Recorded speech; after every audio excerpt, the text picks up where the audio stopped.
제10주일 11강 27문 성부 하나님과 우리의 창조 두 번째 파트입니다. 그래서 지난주에는 성부 하나님과 창조에 대해서 했고요. 오늘은 섭리에 대해서 합니다. 우리가 교리 부분에서 많은 크리스찬들이 섭리라는 주제가 나오면 좀 어려워하는 것 같아요. 그리고 섭리라는 것도 우리가 깊이 알고 이해하려면 좀 시간이 많이 필요하지만 오늘은 교리문답에 있는 내용을 제가 잘 풀어서 또 추가적으로 필요한 부분들을 제가 넣어서 이렇게 오늘은 좀 섭리를 한번 떼는 그런 시간을 가지면 좋겠습니다. 자, 우리가 지난 시간 했던 내용이 전능하신 성부 하나님 천지의 창조주를 나는 믿사오며 라는 고백 속에는 어떤 게 있다고 그랬죠?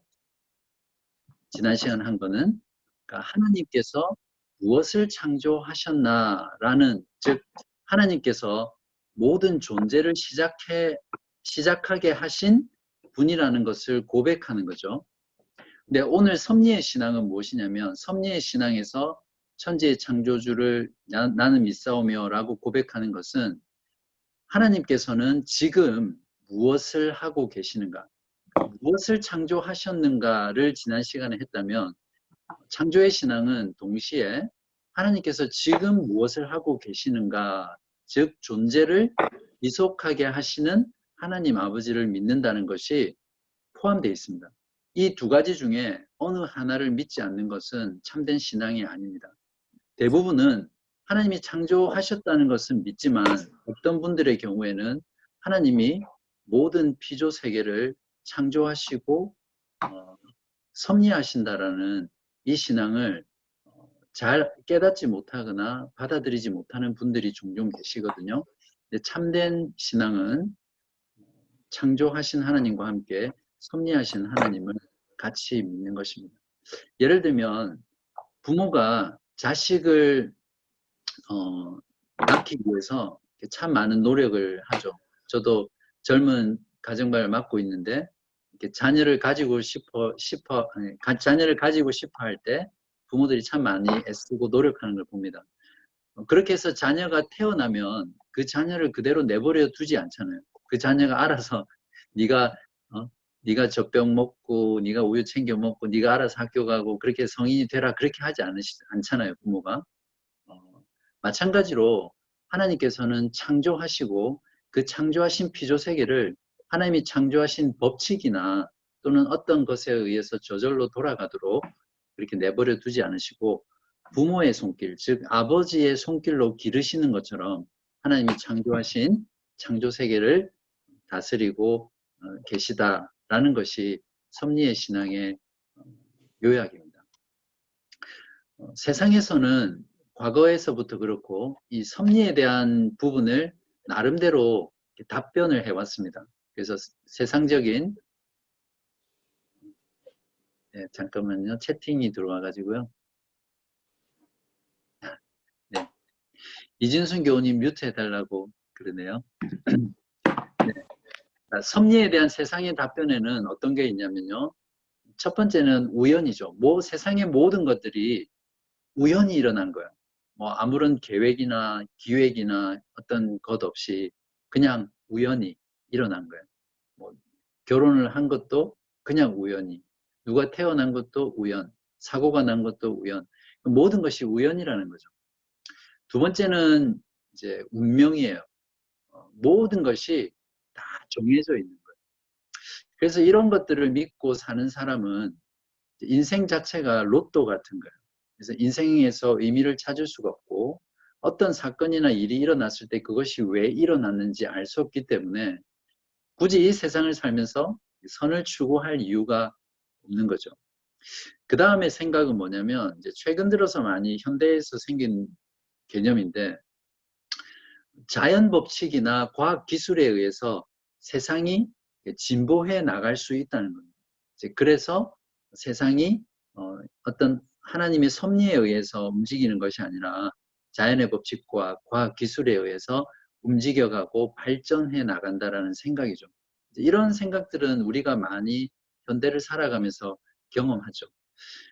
그 다음에 네 번째로는 인간 스스로 이 세상을 만들어 간다는 생각입니다. 세상은 인간 스스로 개척하는 거죠. 그래서 하늘은 스스로 돕는 자를 돕는다. 이런 생각들이라든지 또 뭐 이게 꼭 나쁜 건 아닌데 자신의 노력과 또 자기를 믿고 자기를 신뢰해서 왜 자수성가한 사람들 있죠. 그런 사람들의 생각 가운데는 세상은 내 운명은 인간이 스스로 만들어 간다는 그런 생각이 있습니다. 그리고 뭐 자기 개발 같은 경우도 이런 동기로 자기를 끊임없이 개발하는 현대인들이 많죠. 특별히 하나님이 모든 것을 섭리하신다면 어떻게 악이 존재할 수 있느냐라고 하면서 세상 사람들은 또 우리 그리스도 안의 진영에서도 악의 존재를 가지고 섭리의 신앙을 흔들어댑니다. 그래서 신자로 하여금 하나님의 섭리를 믿지 못하게끔 의심하게끔 그래서 늘 확신 없이 불안함 가운데 살아가게 하는 게 그런 이제 악의 존재를 가지고 공격하는 그런 부분들입니다. 악의 존재에 대해서는 우리가 그 전에 시간에 악의 근원이 어디서 나왔는지 이런 것들을 우리가 했으니까 거기에 가셔가지고 또 다시 한번 찾아보십시오. 자, 이제 그러면 우리가 제가 섭리 이렇게 했는데 그러면 섭리가 어떤 건지 기본적으로 섭리에 대한 이해를 먼저 해야 되겠습니다. 먼저 정의를 살펴보죠. 정의를 살펴보면 우르시누스가 정리한 섭리란 무엇인가라는 부분은 여러분들이 한번 읽어보시고요. 굉장히 멋있는 말로 정확하게 잘 설명했습니다. 제가 읽어드릴 부분은 로버트 쇼라는 웨스트민스터 신앙 고백서에 탁월한 해설서를 쓴 목사님이 계십니다.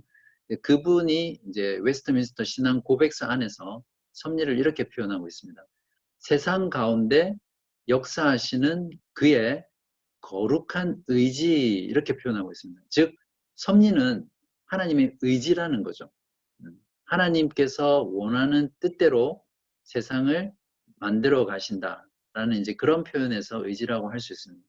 하나님께서 창세전에 계획하신 그 목적을 이룩하시기 위해 필요한 모든 일에 직접 참여하신다. 그러나 숙명론과 결정론을 말하지 않는다. 이렇게 말을 했습니다. 오늘 교리문답은 뭐라고 표현되어 있습니까? 섭리의 정의를 능력이라고 그렇게 표현되어 있죠. 잠깐만요. 오늘 교리문답을 한번 읽어보겠습니다. 사실 여러분이 이 교재 있죠. 교재의 문장들이 너무너무 정교하고 아름답고 실천적이면서 교리적으로 쓰여 있어요. 한마디 한마디 속에 교리들이 담겨 있거든요. 그래서 여러분이 강의를 듣고 또 읽어보시고 수시로 읽어보시면 참 많은 유익을 얻을 수 있습니다. 제가 읽어볼게요. 27문 하나님의 섭리란 무엇입니까? 이렇게 묻고 있습니다. 답으로 섭리란 하나님의 전능하고 언제 어디나 미치는 능력으로 이렇게 능력이라고 표현하고 있죠. 하나님께서 마치 자신의 손으로 하듯이 하늘과 땅과 모든 피조물을 여전히 보존하고 다스리는 것입니다. 그리하여 잎새와 풀, 비와 가뭄, 풍년과 흉년, 먹을 것과 마실 것, 건강과 질병, 부와 가난. 여기까지가 이제 섭리의 영역을 말하죠. 섭리, 어떤 부분에 하나님의 섭리가 미치는가라는 걸 말하고 있고요. 참으로 이 모든 것이 우연이 아니라 아버지와 같은 그의 손길로 우리에게 임합니다. 섭리의 방식을 말하죠. 그리고 28문에서는 섭리의 신앙이 어떤 유익을 주는가라는 것을 묻는 질문이거든요. 그래서 28문에서는 하나님께서 모든 것을 창조하시고 섭리로서 여전히 보존하심을 아는 것이 우리에게 어떤 유익을 줍니까? 답이 우리는 첫 번째입니다. 어떠한 역경에서도 인내하고 두 번째 형통할 때에 감사하며 세 번째 또한 장래일에 대해서도 우리의 신실하신 하나님 아버지를 굳게 신뢰하여 어떠한 피조물이라도 우리를 하나님의 사랑에서 끊을 수 없으리라 확신합니다. 여기까지가 섭리가 주는 유익이죠. 그 다음에 모든 피조물이 완전히 하나님의 손 안에 있으므로 그의 뜻을 거슬러 일어나거나 되는 일은 하나도 없습니다. 이 마지막 문장이 섭리신앙을 요약한 섭리신앙의 결론이라고 할 수 있습니다. 그래서 교리문답의 내용을 제가 잘 풀어서 필요한 내용들을 나머지 시간에 여러분들에게 전달하겠습니다. 교리문답에서는 섭리를 하나님의 전능한 능력이라고 표현하고 있거든요. 그러니까 여러분이 섭리 이러면 하나님의 능력인데 어떤 능력이냐면 전능한 능력이에요. 무엇이든 하나님의 뜻과 의지를 품으면 그것을 반드시 이룰 수 있는 그런 전능하신 분이고, 또한 그 전능한 능력은 일시적이면 안 되잖아요. 일시적으로 전능하다면 그것이 유지가 되지 않잖아요. 그래서 하나님의 전능한 능력은 조금 어려운 말인데 항존적 능력이라고 이렇게 표현합니다. 즉 항상 존재하는 전능한 능력이라고 말할 수 있습니다. 그리고 그 능력은 언제 어디서나 미치는 그런 능력이죠. 즉 만물과 모든 사건에 미치는 능력이 바로 하나님의 섭리다. 그러니까 하나님의 섭리라는 이 정의 속에서 우리는 벌써 많은 것들을 누릴 수 있죠. 그 하나님이 어떤 하나님인가를 섭리라는 정의를 통해서 알게 됐으니까. 좀 더 구체적으로 섭리에는 두 가지 요소가 있습니다. 여러분 이것은 기억할 필요가 있는데요. 보존하고 다스리는 것입니다. 보존과 다스림. 보존의 측면에서 보이시죠? 히브리서 1장 3절에 보시면 이는 하나님의 영광의 광채시요 그 본체의 형상이시라. 그의 능력의 말씀으로 만물을 붙드시며, 여기서 만물을 붙든다는 게 영어로 upholding이라는 표현이거든요. 그러니까 뭔가를 마치 어떤 기둥이 무너지지 않도록 이렇게 받쳐주고 있는 것처럼, 그래서 하나님께서 하나님의 능력의 말씀으로 모든 창조물을 지금 홀딩, 붙드시고 계신다는 말이에요. 그러니까 이 말이 무엇이냐면 하나님께서 창조하신 모든 창조 세계를 지금 어떻게 해요? 보존하고 계시다는 거예요. 하나님이 이 보존의 사역을 중단하시면 하나님이 창조하신 모든 창조 세계가 그냥 파괴되는 거죠. 유지될 수 없는 그런 걸 말합니다.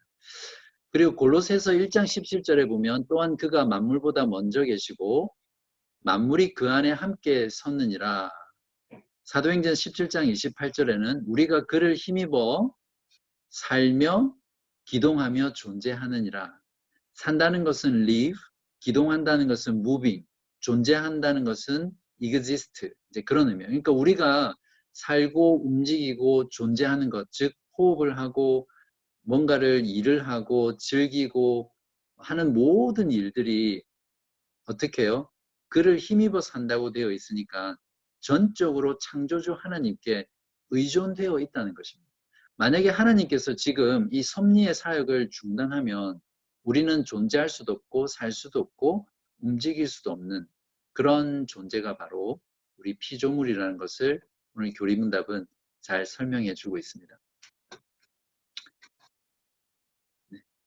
두 번째는 이제 보존하고 두 번째는 다스리는 측면이거든요. 하나님께서 창조 세계를 다스리는 것이 섭리의 두 번째 요소인데요.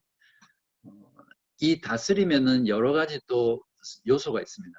첫 번째가 하나님은 자연에 대한 완전한 통제를 하십니다.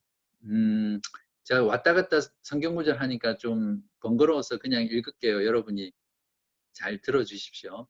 네. 첫 번째는 하나님은 자연에 대해서 완전한 통치를 하세요.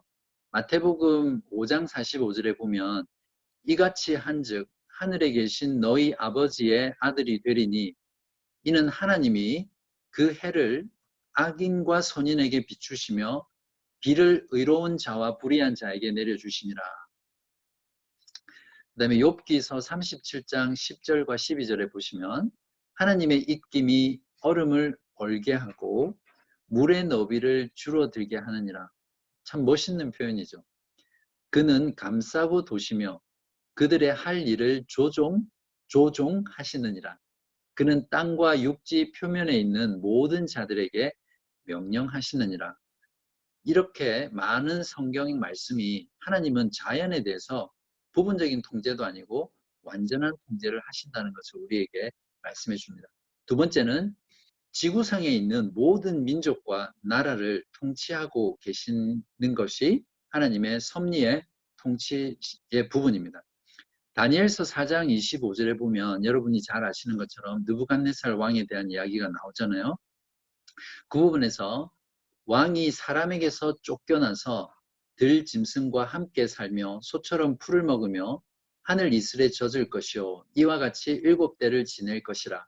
그때에 지극히 높으신 이가 사람의 나라를 다스리며 자기의 뜻대로 그것을 누구에게든지 주시는 줄을 아시리라.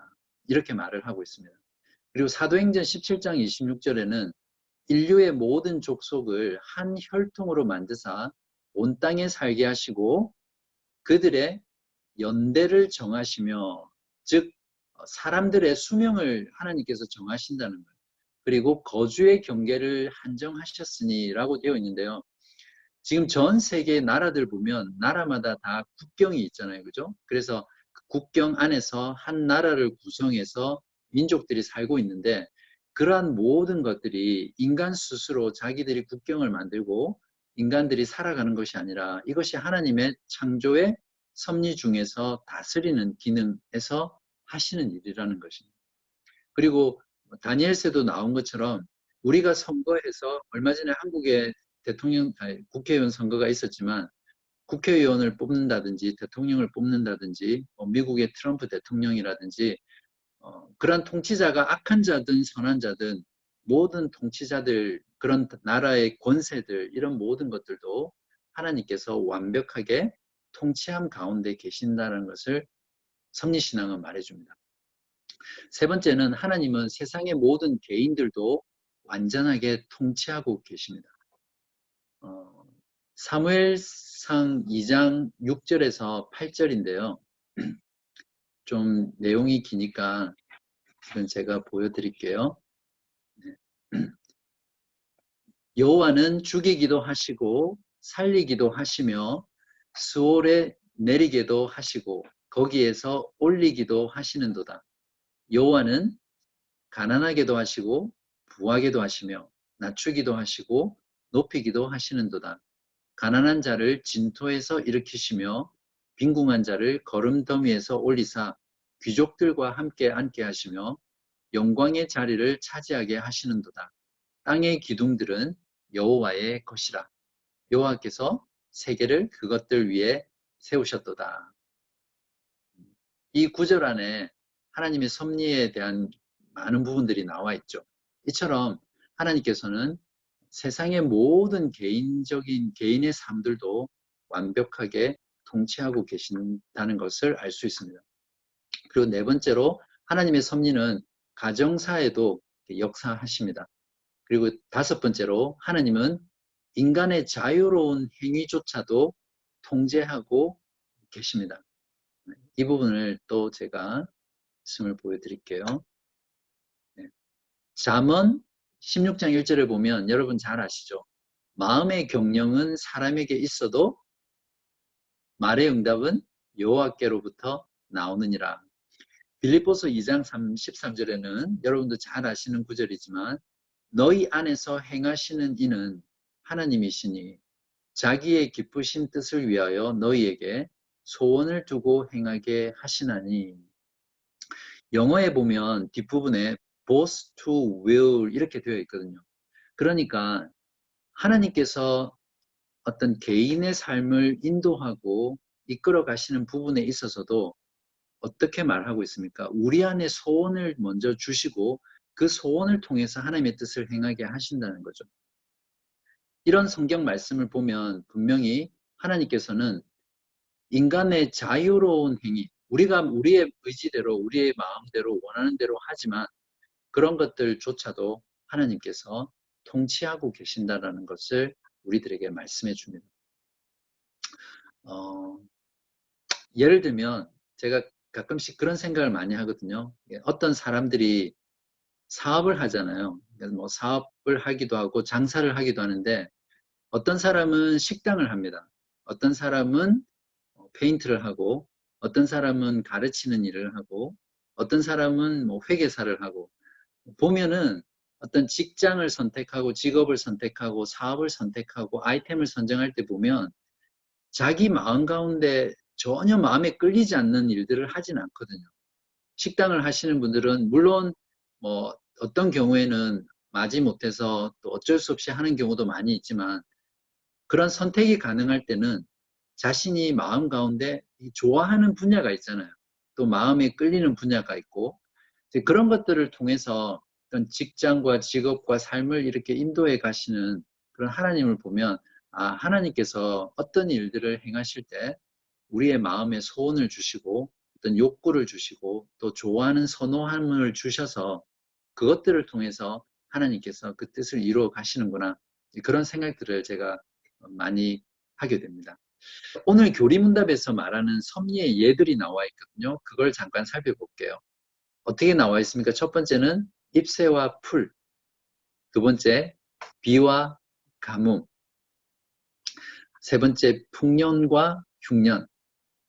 비와 가뭄에서 비가 제때 와야지 풍년이 들죠. 그죠?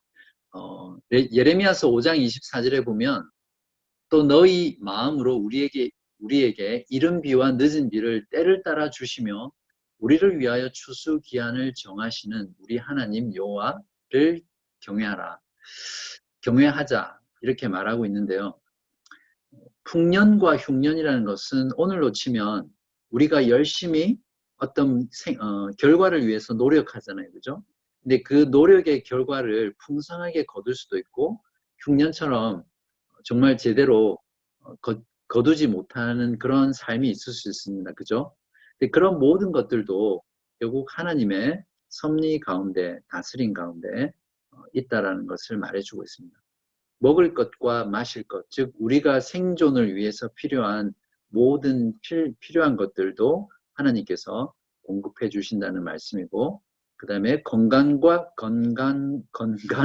질병, 요한복음 9장 3절에 보면 예수께서 대답하시되 이 사람이나 그 부모의 죄로 인한 것이 아니라 그에게서 하나님이 하시는 일을 나타내고자 하시니라. 그러니까 이 사람이 왜 질병이 걸렸습니까? 라고 물었을 때 예수님께서 이렇게 대답하셨거든요. 어떤 사람의 질병이나 또 병이라든지 이런 것들은 그 사람의 죄 때문에 일어난 것이 아니라 하나님의 일을 하시고자 하나님의 일을 나타내고자 합니다. 이제 그렇게 표현하는 거죠. 물론 어떤 경우에는 하나님의 심판으로서 질병이라든지 사망이 올 수도 있습니다. 그것들도 배제할 수는 없지만 그렇다고 모든 질병이 어떤 그 사람의 죄나 그 부모의 죄로 인해서 생겼다라고 할 수 없는 거죠. 결국 건강과 질병, 오래 사는 거 이런 모든 것들도 하나님의 보존과 다스림의 섭리 가운데 있다라고 할 수 있습니다. 그리고 부와 가난함도 마찬가지입니다. 잠언 22장 2절에 보면 가난한 자와 부한 자가 함께 살거니와 그 모두를 지으신 이는 여호와시니라. 제가 한때는 부자가 되려고 참 애를 많이 썼거든요. 그래서 직장 생활을 하는 것보다 이게 사업을 해서 부자가 되어야겠다. 그렇게 해서 이제 사업을 자꾸 많이 했는데 제가 지금 내린 결론은 나는 사업을 해서 부자가 될 은사가 없다. 이제 이런 생각을 하게 됐습니다. 그래서 이런 섭리의 신앙이 저한테 참 많은 위로와 격려를 주거든요. 그래서 가난하다고 우리가 불평할 필요 없고 가난하다고 원망할 필요도 없습니다. 그렇죠? 그리고 우리가 부하다고 해서 그 부함 때문에 자랑하고 거만하거나 그렇게 해서는 안 된다는 거죠. 우리가 가난하든 부하든 우리가 열심히 노력했는데 가난하다면 그것은 하나님의 뜻 가운데 있는 거잖아요. 그래서 하나님께 주신 것에 만족하고 감사할 수 있고요. 부자의 경우도 그 모든 것들이 하나님의 은혜 가운데, 섭리 가운데 주어진 것이기 때문에 교만하거나 그것을 악용해서는 안 된다는 거죠. 그걸 가지고 나누고 베풀고 섬기는 것으로 하나님께 주신 것으로 알고 우리가 가난하든 부하든 그 인생 가운데 살아가야 하는 거죠. 그래서 섭리의 신앙은 우리들에게 참 많은 그런 평안함을 주는 것 같습니다. 자, 그러면 이제 구체적으로 섭리가 어떻게 작동하는지, 섭리의 방식, 그러니까 하나님께서 어떻게 섭리하시는지에 대해서 살펴보겠습니다. 첫 번째는 섭리의 대상에 따라 구별할 수 있는데 이제 동일한 용어입니다. 그러니까 일반 섭리가 있고 특별 섭리가 있습니다. 그러니까 섭리의 대상에 따라서. 그래서 일반 섭리는 우주 만물 전체를 섭리하는 거죠. 그래서 피조계 전체를 말하는데 여기에는 천사들, 악한 영들까지도 포함되어 있고요. 가장 작은 것에서부터 가장 큰 것까지 다 포함되어 있습니다. 그리고 특별 섭리는 하나님의 택하신 자녀들을 하나님께서 구원으로 이끄시고 구원 가운데 인도하시며 최종 구원을 이루게 하시는 하나님의 역사입니다. 그래서 하나님은 모든 만물 가운데 일반적으로 섭리하시지만 특별히 하나님의 택하신 자녀들의 역사하는 섭리를 특별 섭리라고 그렇게 부릅니다. 로마서 8장 28절에 우리가 알거니와 하나님을 사랑하는 자, 곧 그의 뜻대로 부르심을 입은 자들에게는 무엇이죠?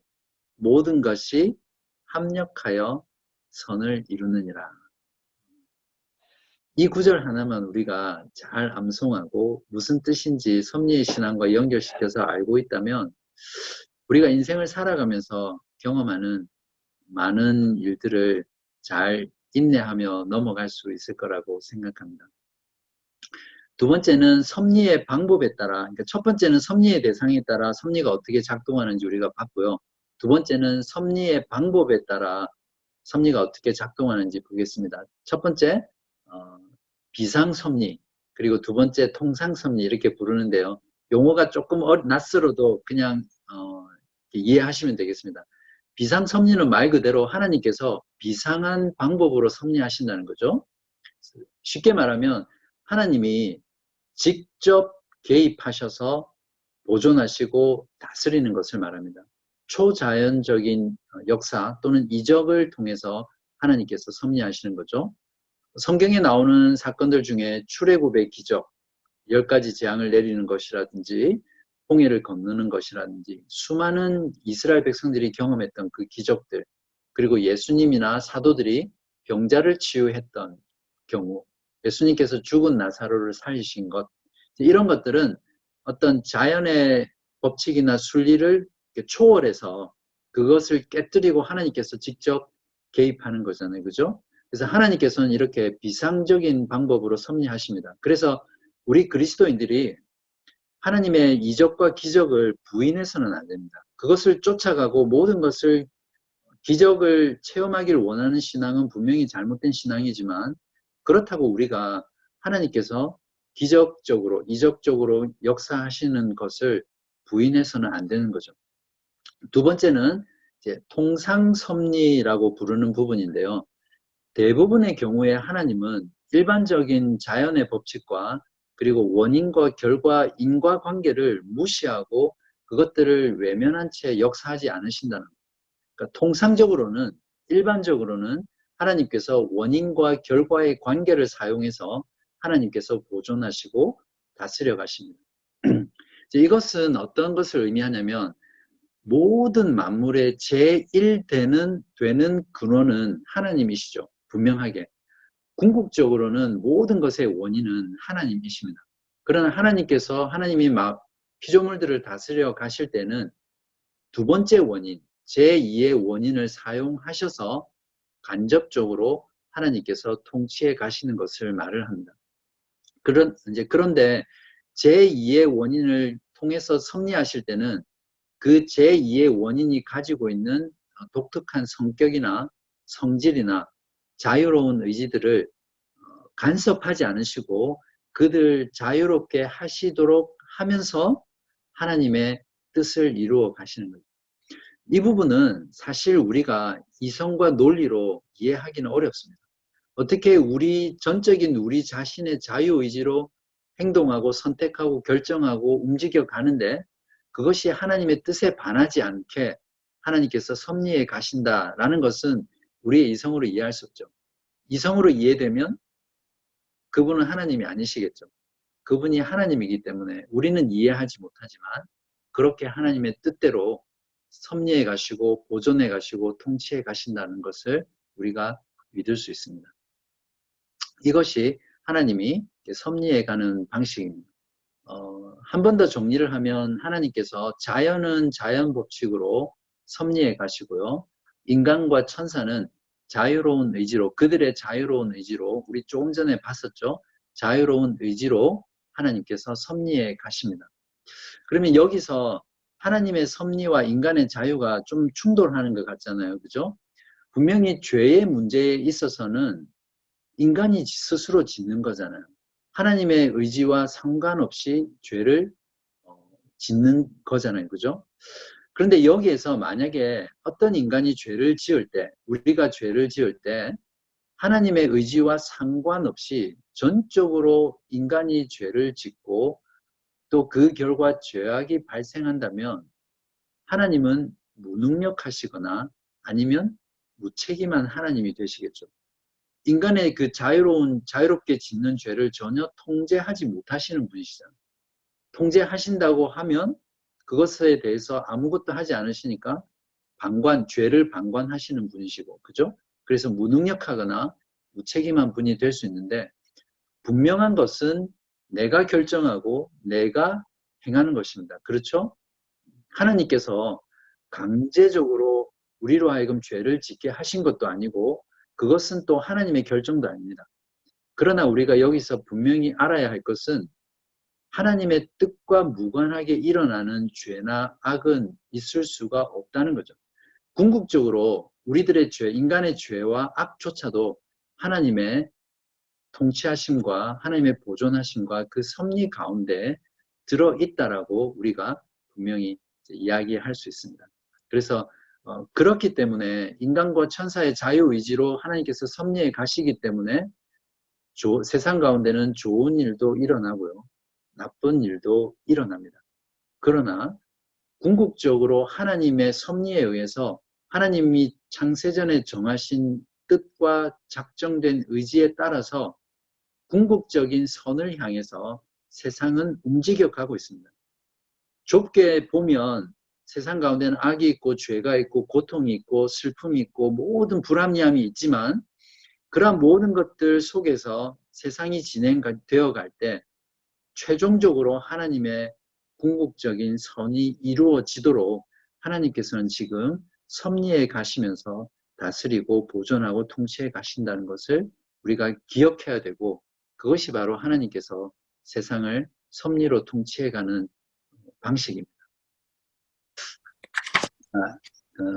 저희가 섭리의 방식에서 쭉 하면서 자연은 자연 법칙으로 인간과 천사는 자유의지로 그렇게 섭리한다라고 이제 말씀을 드렸고요. 이러한 섭리의 부분을 성경에 나타난 몇 가지 예로 제가 설명을 드릴게요. 가장 섭리에 대해서 우리가 이해하기 좋은 예는 예수 그리스도의 예입니다. 아담과 하와가 하나님께 반역하고 불순종해서 낙원에서 쫓겨나죠.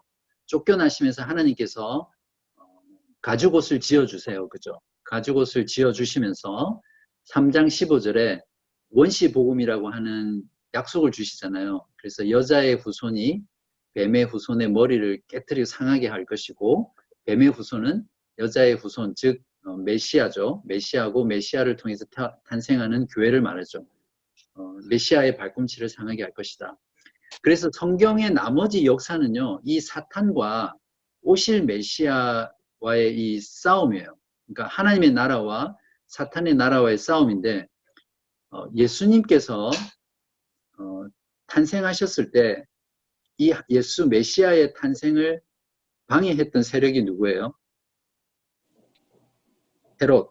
헤롯 대왕이 다 죽이잖아요. 영아들. 그러면 만약에 메시아가 예수님이 그때 헤롯에 의해서 죽었다고 하면 메시아가 오실 수 없잖아요. 그래서 헤롯은 사실 사탄의 수하죠. 사탄의 나라의 조종을 받고 메시아가 오지 못하도록 방해한 거예요. 그러나 하나님의 섭리 가운데 하나님의 때가 아니기 때문에 요셉을 통해서 애굽으로 피신시키시고 그 메시아를 보존하시죠. 나중에 예수님께서 공생의 사역을 할 때도 유대인들은, 유대 지도자들은 이 예수를 죽이려고 끊임없이 시도를 했잖아요. 그러나 예수님께서 그때마다 이렇게 삭삭삭 빠져나가시고 피하시잖아요. 죽으시잖아요. 그 이유는 뭐냐면 하나님의 때가 아닌 거예요. 인간의 그런 악들이 하나님의 계획을 방해하려고 온갖 방법들을 다 쓴다고 하더라도 그들은 그들의 악을 자신의 의지, 자유로운 선택과 의지로 하지만 하나님께서는 하나님의 때가 아니기 때문에 그것들을 보존하고 다스려 가시는 거죠. 그래서 결국에는 가룟 유다에게 팔리시는 거고 또 유대인들에 의해서 그러니까 죽어 주시는 거예요. 그래서 성경은 하나님께서 예수를 내어 주셨다라고 그렇게 표현하고 있습니다.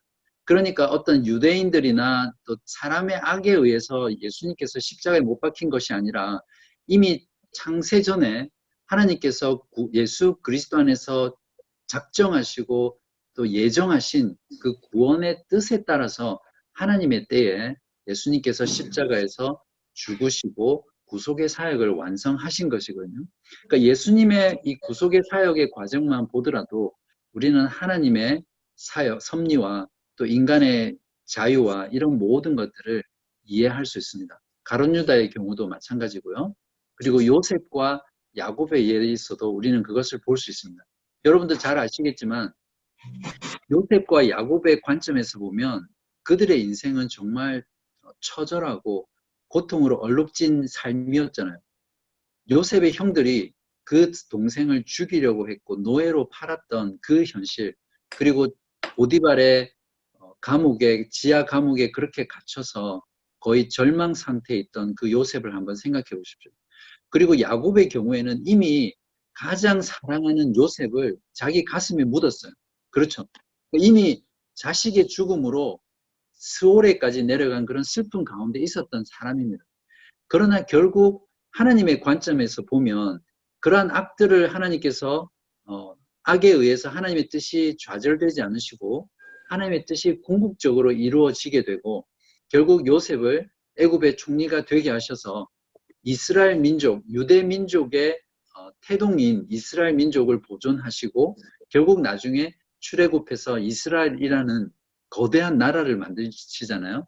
그런 모든 하나님의 인도하심과 섭리의 과정들을 보면 우리가 지금 살아가는 인생 가운데서도 때로는 우리의 편에서는 이것이 너무나 고통스러울 것 같고 죽을 것 같고 이해할 수 없고 또 하나님께 불평과 원망이 생기는 그런 일들이 우리 삶 가운데 일어나지만 궁극적으로는 모든 것이 합력하여 선을 이루시게 한다는 그 하나님의 섭리 가운데 맡겨져 있는 것이죠. 이처럼 섭리는 하나님의 놀라운 능력이시고 또 하나님의 놀라운 지혜이시며 하나님을 하나님 되게 하는 우리로 하여금 하나님을 전적으로 의지하게 하는 참 중요한 하나님에 대한 신앙입니다. 여러분 믿으세요? 이 섭리의 예. 신앙을? 예. 감사합니다.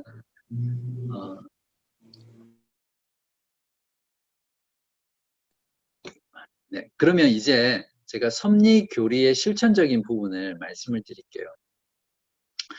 먼저 우리가 섭리 신앙을 알면 어떤 것도 우연히 일어나는 것은 없다라고 알게 됩니다. 맞습니까? 잠언 16장 33절에 보면 사람이 제비는 뽑으나 이를 작정하기는 여호와께 있느니라. 마태복음 10장 29절에서 30절에는 참새 2마리가 한 아사리온에 팔리지 않느냐. 그러나 너희 아버지께서 허락하지 아니하시면 그 하나도 땅에 떨어지지 아니하리라. 너희에게는 머리털까지 다 세신 바 되었나니. 여기서 참새 한 두 마리가 한 아사리온에 팔린다는 것은 심지어는 어떤 상행위, 상거래에 있어서 그 가격이 매겨지는 것까지도 하나님께서 섭리하신다는 거죠. 그렇죠. 그래서 하나님께서 허락하지 아니하시고 하나님께서 의도하지 아니하시면 이런 작은 것까지도 여러분의 머리털 하나하나까지도 하나님께서 다 섭리하신다는 거죠. 이러한 신앙을 우리가 진심으로 알게 될 때 우리가 이 땅을 살아가면서 얼마나 평안 가운데 살아갈 수 있는지 모릅니다. 그래서 종교개혁자들은요, 카드놀이를 금지시켰어요. 여러분 들어보셨는지 모르겠지만 종교개혁자들이 단순히 교리의 개혁을만 한 것이 아니라 그 교리의 개혁에 따라서 삶의 변화, 삶의 개혁들을 했거든요. 그 중에 또 하나가 뭐냐면 성도들로 하여금 또 그 도시 사람들로 하여금 카드놀이를 금지시켰어요. 카드놀이가 결국 무엇이냐면 인생을 우연에 맡기는 행위잖아요. 그러한 놀이 가운데 깔려있는 사상이 그런 거잖아요. 그래서 뭐 크리스찬들은 당연히 복권, 호주 같은 로또인데 로또를 사서 뭔가 거기에 기대하는 그런 심리, 그런 것 자체가 하나님의 섭리의 신앙에 불신하는 것과 마찬가지입니다. 당연히 목회자로서도 그렇지만 여러분도 신자로서 어떤 재미로라도 제가 권면하기는 재미로라도 복권을 사지 마시기 바랍니다. 그걸 사는 것 자체가 아무리 재미이지만 어떤 우연에 내 삶을 맡기거나 그 우연에 기대는 심리가 있거든요. 그래서 종교개혁의 전통을 따라서 우리도 복권을 사지 않는 그런 삶을 살면 좋겠습니다. 네, 그 다음에 진화론인데요. 우연히 일어나는 게 없다는 것 신앙을 우리가 받아들이면 진화론의 기본이 뭐예요? 모든 것이 우연이잖아요. 생명의 창조조차도 어떤 우연에 의해서 발생하는 거예요. 그것이 진화하는 거거든요. 그래서 진화론에 대한 것이든 또 우주의 탄생에 대한 기원이든 이런 모든 것들이 만약 그것이 우연에 의해서 발생하는 것이라면 그것은 하나님과 반하는 사상이겠죠. 그래서 진화론이라든지 우주의 탄생 이론이라든지 이런 것들을 우리가 잘 신앙 안에서 분별할 수 있습니다.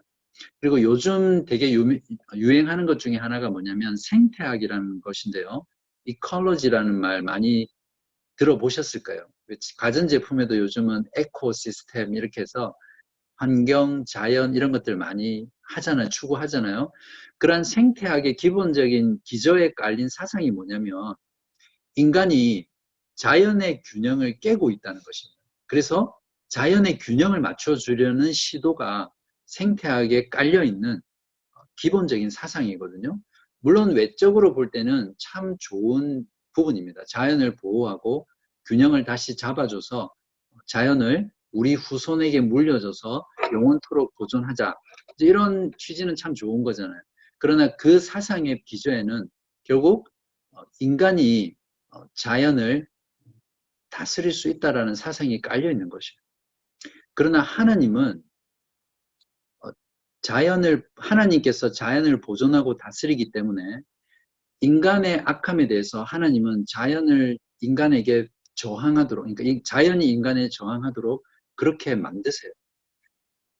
아담의 타락 이후 하나님께서 인간에게 주신 저주가 뭐예요? 너희가 아무리 노력해도 흙이 가시와 엉겅퀴를 낸다는 거죠.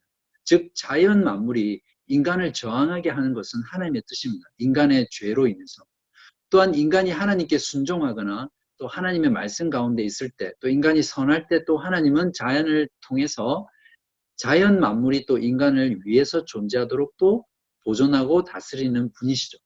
그러니까 생태학이 문제가 아니라 자연 만물도 하나님의 뜻에 따라서 인간을 향해서 저항할 수도 있고 또 인간을 지원할 수도 있는 거죠. 그 모든 것들 가운데는 하나님이 자연을 보존하고 다스리는 그 신앙이 그 안에 있는 것이죠. 그래서 그리스도인은 바로 이러한 신앙을 가지고 이 세상을 살아가야 합니다.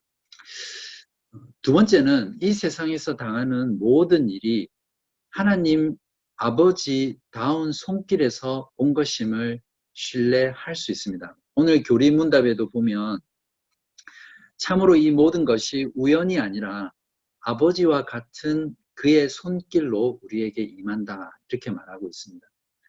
우리에게 일어나는 일이 좋은 일이든지 나쁜 일이든지, 나쁜 일 같으면 요즘처럼 자연재해인 코로나 바이러스라든지, 또는 나의 실수로 인한 결과라든지, 또는 나와는 무고하게 다른 사람의 범죄나 다른 사람의 으로 인해서 내가 받는 피해라든지, 이런 좋은 일이든 나쁜 일이든 이런 모든 것들이 우연히 나온 것이 아니라 하나님 아버지의 아버지다운 손길에서 나온 것이라는 것을 우리가 신뢰할 수 있게 됩니다. 그래서 나쁜 일이 일어났을 때도 하나님을 신뢰할 수 있고, 좋은 일이 일어났을 때도 하나님을 신뢰할 수 있습니다. 그 다음으로 이제 마지막 부분으로, 그러면 섭리의 교리에 대한 신앙이 주는 유익이 있습니다. 우리 교리문답에서는 세 가지로 이야기하고 있는데요. 첫 번째는 어떤 역경 가운데에서도 하나님을 신뢰하며 인내할 수 있게 됩니다. 섭리의 신앙을 가지고 있으면. 욥기서 1장 21절에서 22절은 우리 한번 같이 읽어볼까요? 욥기서 1장 21절에서 22절은 뮤트한 상태에서 같이 읽어보겠습니다. 시작. 이르되 내가 모태에서 알몸으로 나왔사온즉 또한 알몸이 그리로 돌아가올지라. 주시니도 여호와시오 거두시니도 여호와시오니 여호와의 이름이 찬송을 받으실지니이다 하고, 이 모든 일에 욥이 범죄하지 아니하고 하나님을 향하여 원망하지 아니하니라. 아멘. 욥이 고백한 이 신앙이 바로 하나님에 대한 섭리의 신앙입니다. 그래서 욥은 이 섭리의 신앙으로, 욥만큼 고통받은 사람이 없잖아요. 근데 그 고통 가운데서도 하나님께 범죄하지 않고 하나님을 신뢰하고 인내할 수 있었던 것입니다. 욥이 진정으로 고통스러웠던 것은 자신이 의롭다고 생각했는데 무고하게 아무런 이유를 알지 못한 채 하나님이 침묵하시는 그것 때문에 욥이 고통한 거지. 사실은 이런 고통들은 물론 고통스러웠지만 그 고통 속에서 하나님을 신뢰했던 사람이 바로 욥의 신앙이었습니다. 그래서 하나님이 그분의 자녀들을 어려움 가운데 내버려 두시는 이유를 잠깐 말씀을 드리고 싶은데요. 먼저는 그러한 것들을 통해서 신자 안에 있는 죄를 발견하게 하십니다. 그래서 우리가 어떤 고통을 당할 때는 신자라면 제일 먼저 내가 하나님 앞에 범한 죄는 없는가, 내 안에 숨겨진 죄는 없는가, 이런 것들을 돌아보게 되는 것이죠. 그 다음에 두 번째는 그러한 고난을 통해서 겸손하게 합니다. 그렇죠? 그리고 그러한 고난 가운데 하나님을 의존하게 되죠. 제가 지난번 설교 때 고난은 하나님께서 우리에게 기도를 배우게 하시는 가장 최고의 시청과 교재다, 이런 말씀을 드렸는데, 저도 인생 가운데 고난은 상대적이기 때문에 어떤 사람에게 절대적일 수 없거든요. 느끼는 강도에 따라서 고난의 크기가 다르게 다가오지만, 저도 인생 가운데 고난을 당했을 때 그때 저의 기도가 가장 간절해지고 진실해지고 절실해지고 하나님께 전적으로 의존하게 되더라고요. 그래서 하나님은 고난을 통해서 어려운 가운데 내버려 두심으로써 하나님만을 전적으로 의존하게 하십니다. 그리고 고난의 시간들을 통해서 믿음의 연단과 성숙을 이루게 하시는 거죠.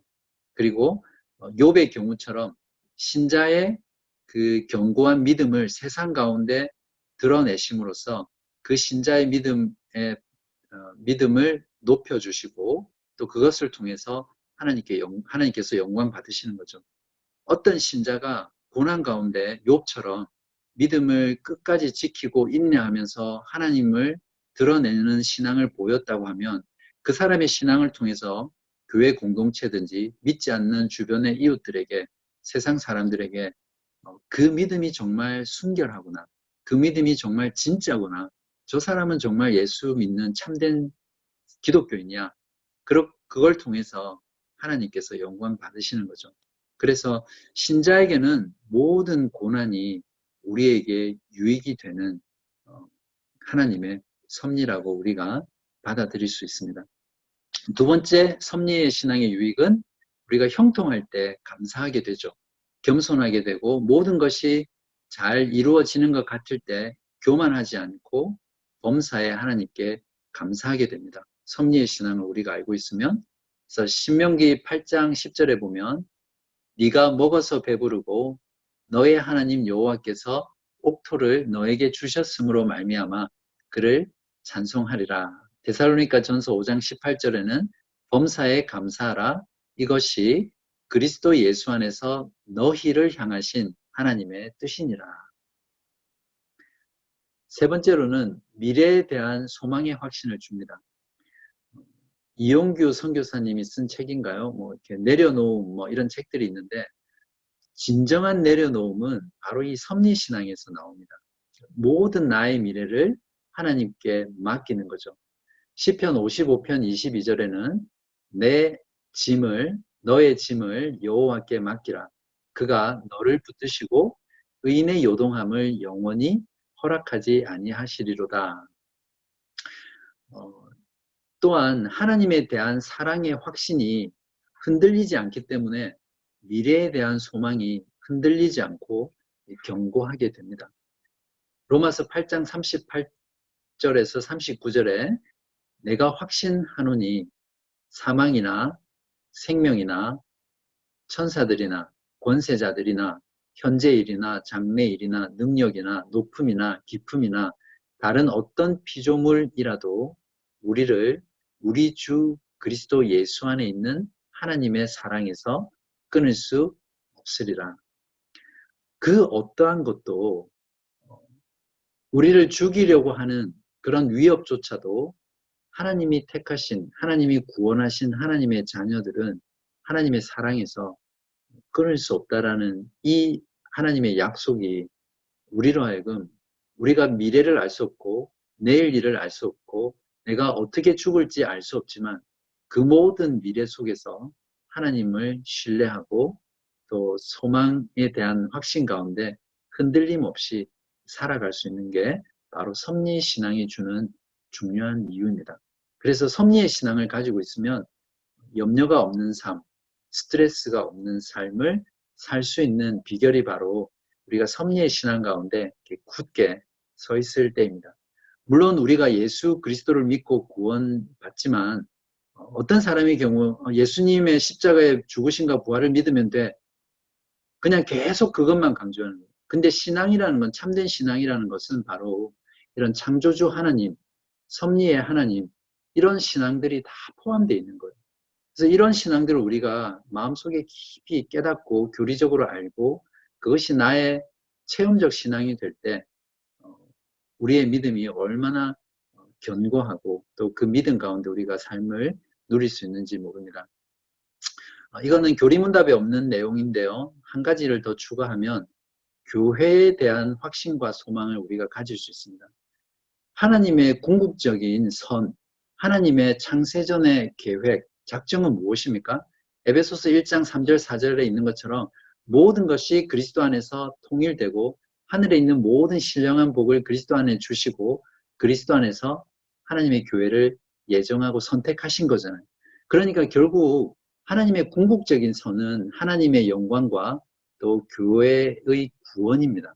그래서 하나님은 이 지상 가운데 특별한 방식으로 하나님의 교회를 보존하고 다스리면서 교회의 선을 이루어 오셨습니다.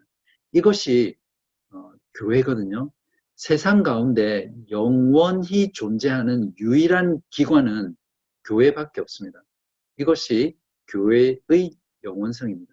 바로 하나님의 섭리, 특별한 섭리의 신앙은 교회를 바라볼 때 지금 우리가 바라보는 교회의 현실이 너무나 참담하고 암울하고 어둡다 할지라도 하나님께서는 그 교회를 보존하시고 다스리시며 섭리하시며 영원토록 보존하실 것이라는 소망을 우리가 가질 수 있게 됩니다.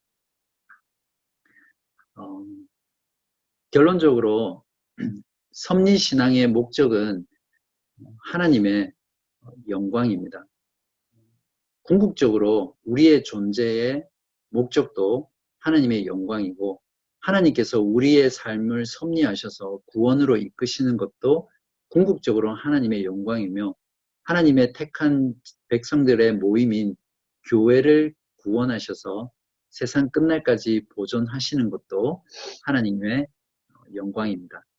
로마서 1장 33절에서 36절을 우리가 다 같이 읽고 마치면 좋겠습니다.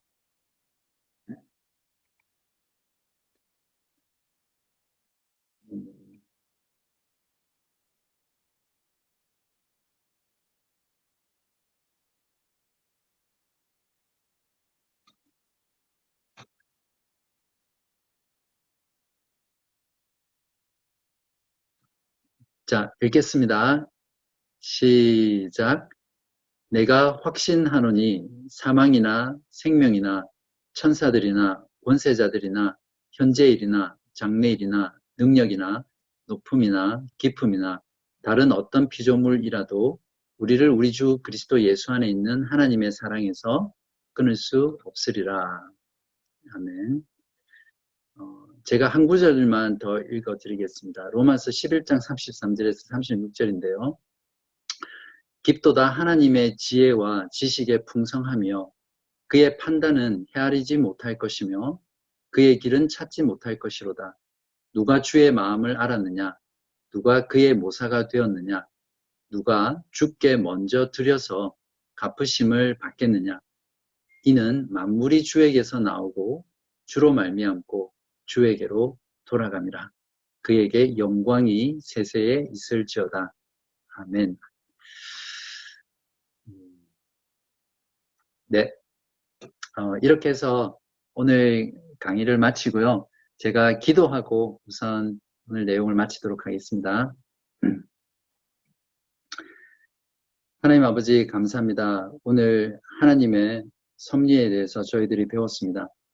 어떤 부분은 저희들이 온전히 이해하고 깨닫기 어려운 부분들도 있지만 분명한 것은 이 세상에 일어나는 모든 일들이 결코 우연히 일어나는 일이 없으며 모든 것들이 하나님의 뜻과 작정과 의지 가운데 하나님의 보존 하심과 다스림 가운데 있는 것임을 저희들이 기억하고 또 그 신앙을 우리들이 받아들이기를 원합니다. 우리가 이 세상을 살아가면서 경험하는 어려운 일들, 고난 가운데서도 이 섭리의 신앙으로 하나님을 신뢰하며 끝까지 인내하게 하여 주시고 또 우리의 삶이 평온하고 형통할 때에도 하나님께 감사하며 하나님을 찬양하는 저희들 되게 하여 주시고 우리의 미래가 불안하고 또 아무것도 알 수 없는 그러한 때에도 오직 그리스도의 사랑을 기억하며 하나님의 섭리를 바라보며 하나님만을 의지하고 확실한 소망 가운데 매일매일 살아가는 저희들 되게 하여 주옵소서. 오늘 말씀을 들은 우리 모든 교우분들에게 이 섭리의 신앙이 지식적인 신앙이 되지 않게 하여 주시고 매일매일을 살아가는 삶에 작동하는 신앙이 되게 하여 주시고 매일의 삶 가운데 세상에서 일어나는 일들을 믿음으로 이해하고 해석하고 받아들이며 또 그 가운데 소망하는 그런 우리 교우분들 될 수 있도록 은혜 내려주시기를 우리 주 예수 그리스도 이름으로 간절히 기도하옵나이다. 아멘.